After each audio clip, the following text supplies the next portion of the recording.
Sorry, I just wanted to finish the sandwich real quick.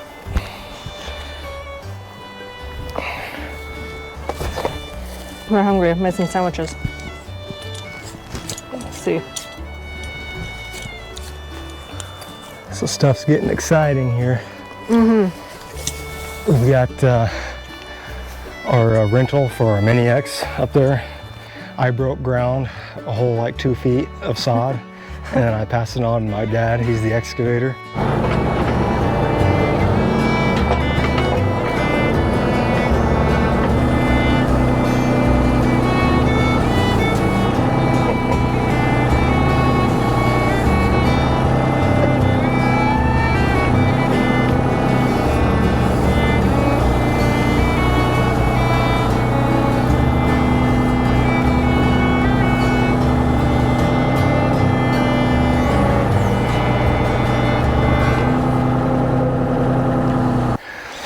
But he got done pulling all the topsoil off.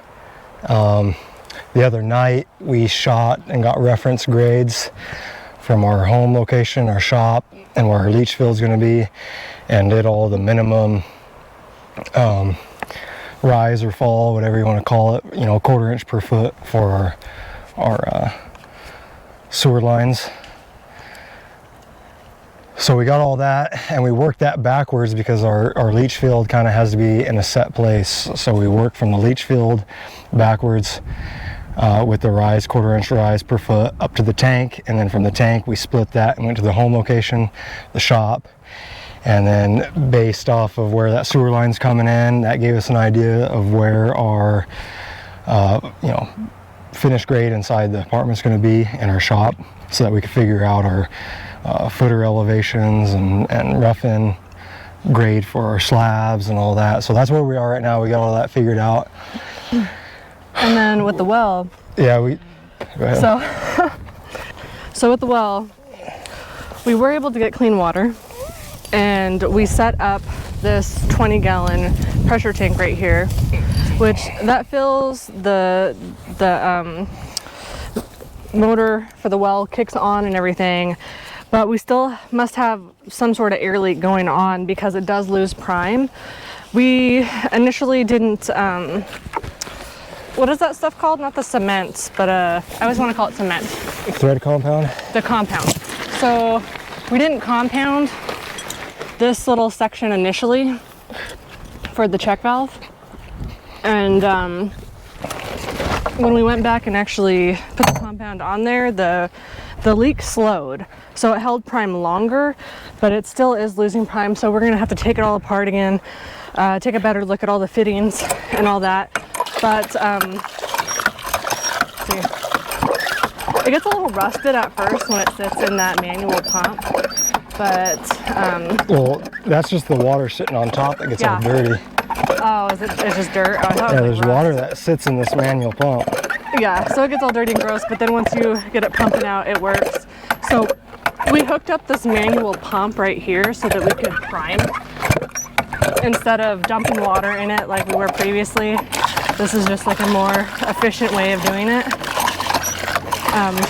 Yeah, because of those pinhole leaks, we fixed a couple of them, and it'll hold prime for longer. But because we got those pinhole leaks and we're trying to test the system and get it to work, this was just like a temporary solution to be able to prime the pump without taking the plugs out every time. Because you got to take the plug out, put it back in before you run it, otherwise water goes spraying everywhere and you can't prime your pump. So I just put a ball valve here. So if I want to prime it, I can close the ball valve to the tank and the rest of the system, close that, and then I can open this ball valve, which goes down to the sandpoint well. So I can open that up, and I can manually pump water out of the well. And when I do that, that primes the pump casing. And then I just close that up. I can turn my pump on, get it primed, then I can open it up to the rest of the system and it'll fill it. And it'll work for a while, but after a while it loses prime because I got a leak somewhere in the line. So basically we need to redo this, but what we decided to do was hold off on redoing it until we're ready, because we have all this equipment here. So we're gonna dig down below the frost level so that our well doesn't freeze. So we're just gonna wait until we're ready to do that before we take it all apart and hook up hosing to our trailers and stuff. So it just seems like the more effective way to do it. But I'll show you guys how it's going with the excavation and all that.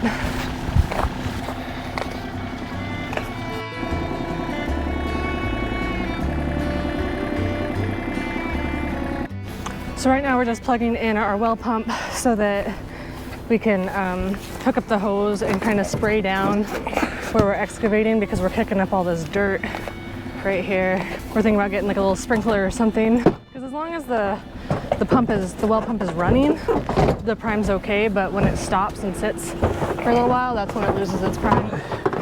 So we're just getting extension cords and getting that hooked up and ready so that we can sort of keep some of this dirt down. Gosh dang. This thing's gonna get all tangled up because the packaging came undone. Gosh dang it. That's his catchphrase, just so everyone's aware.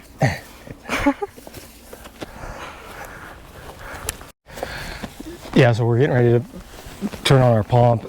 This is how we turn it on. This is just temporary because we got to dig a trench to put the permanent power feed to the well, which we'll probably be doing while we have this piece of equipment here. But this cord is what we're using for now. So first what we're going to do, if you see out here,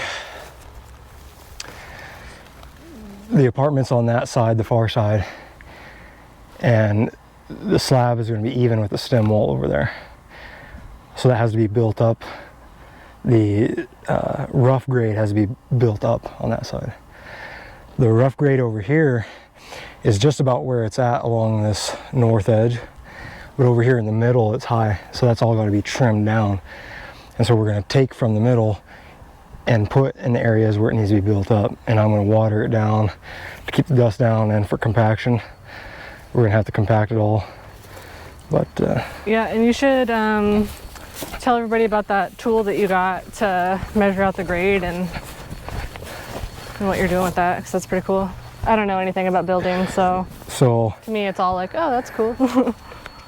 It's a rotary laser level, and it's basically it's a must-have. You got to have it. So I purchased it. I bought a fiberglass. Hold on, this pump is going. Well, we'll explain that. We'll explain that in just a few here. We're gonna focus on the well right now.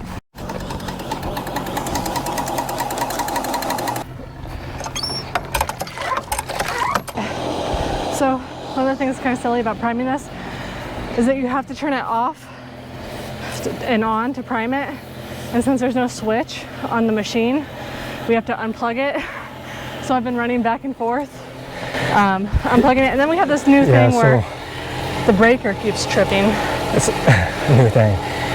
That's the reason why I mentioned earlier in the video that this is not permanent. That's a long distance that we're running it. The wire's too small and you get voltage drop. And it pulls too much amperage and it trips the motor. That's why. So we have to upsize the wire because of the distance. But right now we're running off an extension cord. I don't have anything bigger, unfortunately, so it'll trip off due to the distance. And it has a switch to operate as it should, the pressure switch. When it builds up enough pressure, it shuts off. But we don't have like a safety disconnect switch to work on the motor when you get over here, which will be here on the permanent installation. We're going to build a pit here and put it down in the ground and have it all insulated with a little hut on top. So this is very temporary. But I want you to listen to this for a second while I spray to make sure this thing works. Okay. So I'm just watching for it to drop pressure. So far so good. It looks like it's working. It's dropping a little bit. So we'll wait to see if it kicks back on like it should. Right now this pressure tank is feeding it too, so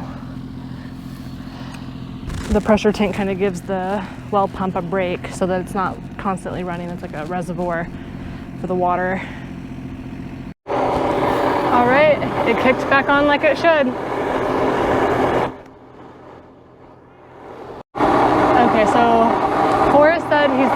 pressure. The pump is kicking on. It's starting to rise, but oh, it looks like he's got okay pressure. Says he doesn't though. I mean, the pump is running, but it is hovering at around 20.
Hey.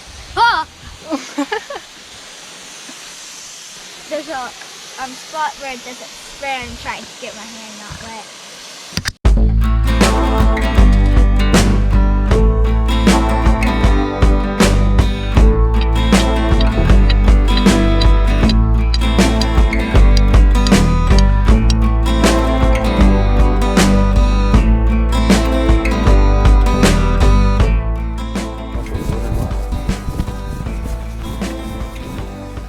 Right there's approximately 3'10" from this point here.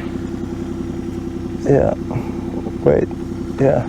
Yeah, it's What mark does it line up on?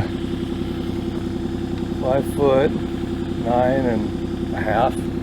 5'9.5". Yeah, just put this on here, down here, and go up and see what you get.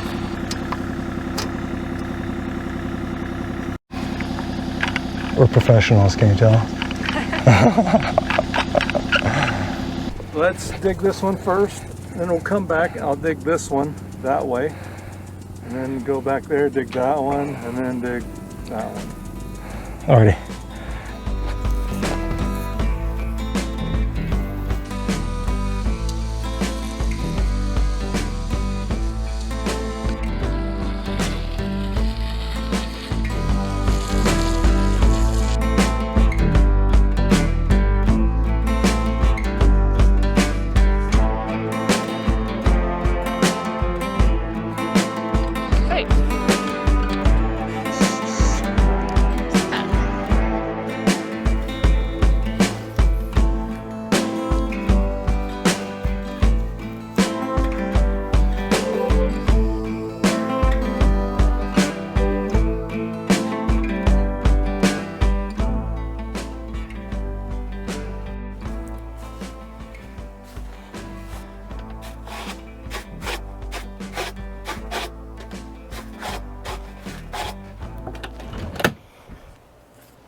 I'm just gonna get dinner going while they're still out there working, because it seems like the guys will just work and work and work, and then all of a sudden, or at least Forrest will be like, I'm so hungry, oh my goodness. So I'm gonna get that going.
All right, YouTube.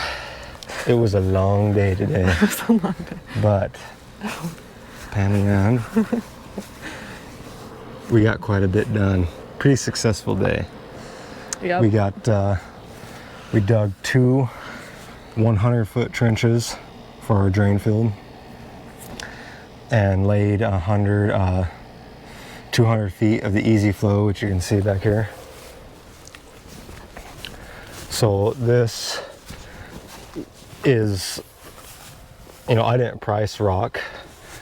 I know like 10 years ago the rock would have been cheaper, but for the materials, but it's way more laborsome with rock than with the easy flow. It's just little, basically 4-inch perforated pipe with these little styrofoam peanuts around it, encapsulated in netting with a fabric pre-installed on half the easy flow tube, and you just face that fabric facing up. That way all the fines and sediment from your dirt don't make its way down through the peanuts and then plug up your drain field. So I actually bought a 3-foot wide roll of fabric because, as you can see, they're all individual tubes, and so dirt will fall and settle between them, and so you want to try to prevent that as much as possible. So I'm going to lay this over the top of all 3 of them in each trench. Also, do you know what our neighbor said that he had done? Because our neighbor said that he had put in leach lines and he had to dig them up like twice. He put in different systems. And then finally he said that he used this system. Yeah, he used this one last. And hasn't had any problems with it. So that was reassuring. And I plan on using this from the get-go before talking with him, but luckily, soil's different everywhere. We're new to the area, and this is very sandy soil, which is actually technically good because the water just goes right through it. But at the same time, everywhere has its own little quirks. But he said he used 2 different systems and they failed. We're lucky we don't have really rocky. Yeah, but he said he's had no complaints. Our neighbor who put this in, he actually sells plumbing materials. So he talks to the plumbers all the time. He says he hasn't had anybody come in complaining about this system failing, and it's way easier. I mean, we installed, like I said, we dug these trenches today, and we're able to just the easy part was just throwing the actual drain pipe in. You know what? He might be someone to talk to about a plumber to oversee your work. Possibly. I think that. But another big portion of this work was all the pre-planning and layout, because these leach lines, as you can see, we got a lot of topography. It looks fairly flat on video, but when you start getting out here and shooting grade, it's a big area. When you start shooting grade, there's a lot of ups and downs, everything else. And the leach field has to be perfectly level. And so if you look at it, why it's curving like that is because we're actually following the contour of the hill. So what we had to do is we had to basically, and we're limited because we can only dig 2 feet down from grade. They want to see native soil on each side of the trench. So we could only dig 2 feet, and it's got to be perfectly level. And so if you did it straight, you would have points where you're higher and then points where you're lower. So you have to follow the contour so you stay at the 2 foot deep while your trench bottom stays perfectly level. And then once it gets where it goes up to the tank, that's what's got to have a 1/4 inch rise onto it. And then it hits the tank, and then a 1/4 inch rise per foot as you go from the tank to the shop. So we had to lay all that out so we knew where to dig our footers for our shop, where to put our leach field. It was just a lot of pre-planning to make sure that we weren't going to end up too high once our pipe got to our shop. So as you can see all around us, everything is tore up. We've been jumping back and forth because I didn't know when my material was going to get here. Well, actually I didn't even have it ordered because when we started the dig out in the shop, I did not have my permit yet. And we rented a machine, so I kind of tried not to piss them off, but kind of nudged the health department so I could get my permit. They ended up getting me my permit while we're digging this out, so I ran into town, ordered the footage that they required and the tank and everything that they, you know, because they're the ones who dictate what you have to put in. It's not like you can be like, oh, I feel like putting in this. You can always put in more. You know, if they say you got to have a 1,500 gallon septic tank, you can put a bigger one. If they say you got to put in 100 feet of leach field, you can put 200, but you have to make sure you get what minimum they give you. So when they gave me my permit, they told me what I had to put in. I ran down, ordered it. And so we switched gears from that to get down here because I was able to get him to inspect tomorrow.